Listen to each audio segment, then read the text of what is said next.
Okay, this is the added bonus of the gravity thing. I could have added this into it, but I didn't think to do this until after. I told you that the static charge is coming through, and on a flat plane, I guess if you notice, we're pretty much straight with our lines here, especially on the big one. And I'm gonna move over to the small one. And these lines on it, they're harder to see, but they're pretty straight right now. I made a bunch more. But this one, the little hollow tube is steel. And the reason I chose this is because I don't have a solid steel bar big enough to really show anything. And I didn't want to weld to my aluminum to show you about a counterweight. So what I'm going to do is remove this steel one and go back and remind you that as you put this on an angle, the gap over here with the line still straight with gravity, it's like when you walk up a hill, you have to lean forward to keep from falling back.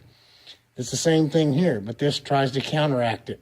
Tries to counteract it, and it can't, and I explained that in the last video of my gravity. But what I wanted to do is, after you keep that in mind, is take this steel one and put it here, pretty well in the center of your screen. And what I'm going to do is take a small neodymium magnet, and I'm going to attach it to this steel cylinder. And if you notice, when I hold it up center, where it's centered, if I let go, the weight pulls it over. We know that. But if I tilt the wood at just the right angle, it stays there. If I lay it down, it falls over. The weight pulls it down. If I tip it up just at the right angle, I can get a little bit of gap here. Whoop, come up, and it don't take much. My point is, let me get it set here. See how we threw this off center? This is no longer on center, and I'm trying to, center is there. So let me put this down here. Let's do it this way. Our lines are pretty well straight up and down with the earth, with level. Not bad. I know they're hard to see. They're close. They're real close. And our weight is against the thing because gravity's also pulling through this. And this solid mass has really got a lot more pull than, part of this, most of this hollow tube.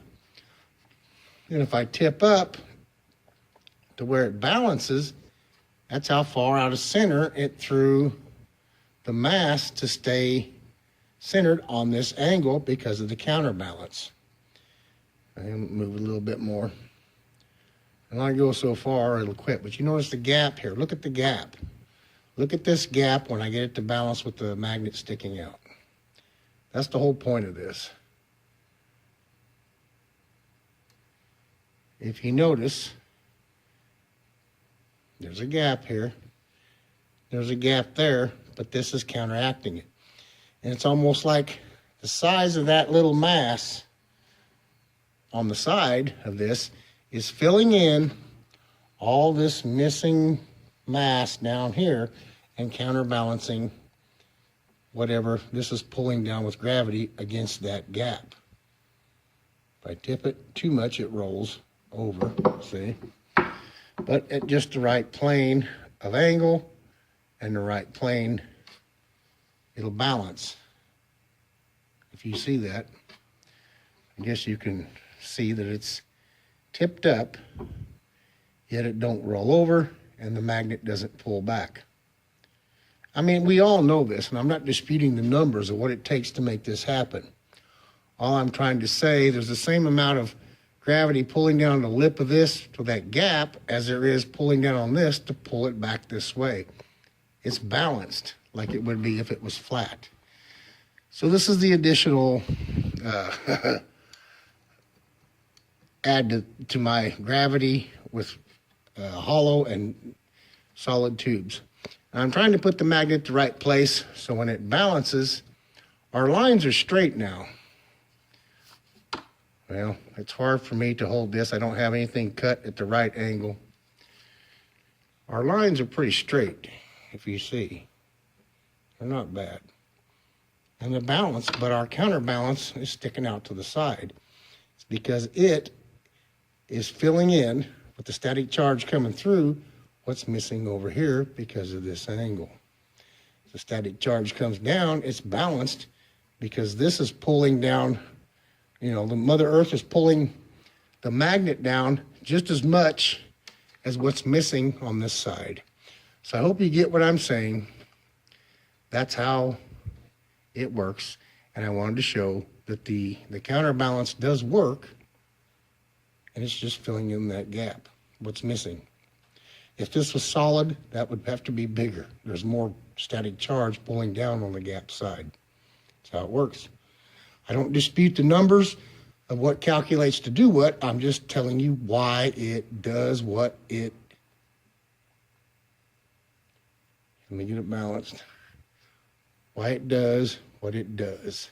It's off the ground here because the static charge is pulling down. There's a little bit of a balance going on. If I go up too far, she flips over.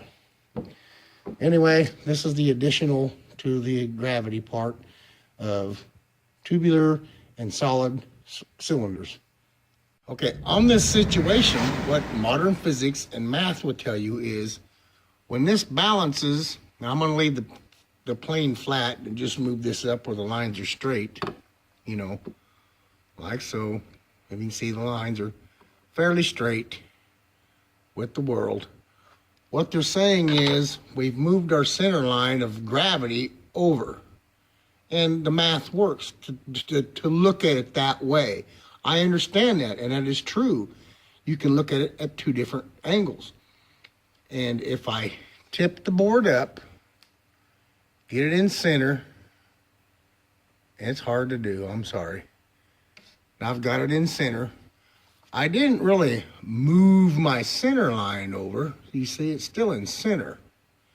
I didn't move the center line over. All I did was take this side and put the same amount of static charge pulling on the back side as there is missing on the front side. That's all I did.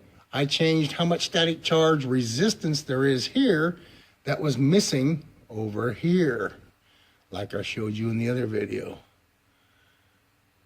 So the math works either way you apply it to this situation.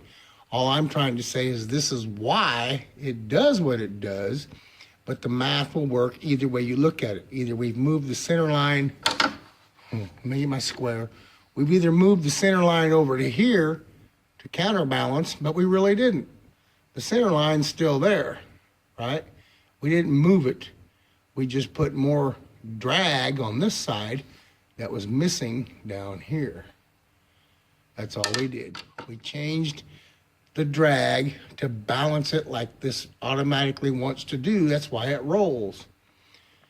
So I wanted to show that too. You know, that the math works either way, but we didn't really move the center line.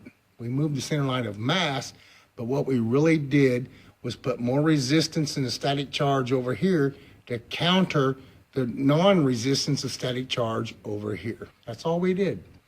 We didn't really move the center line, but the math works either way you look at it. Thanks for watching.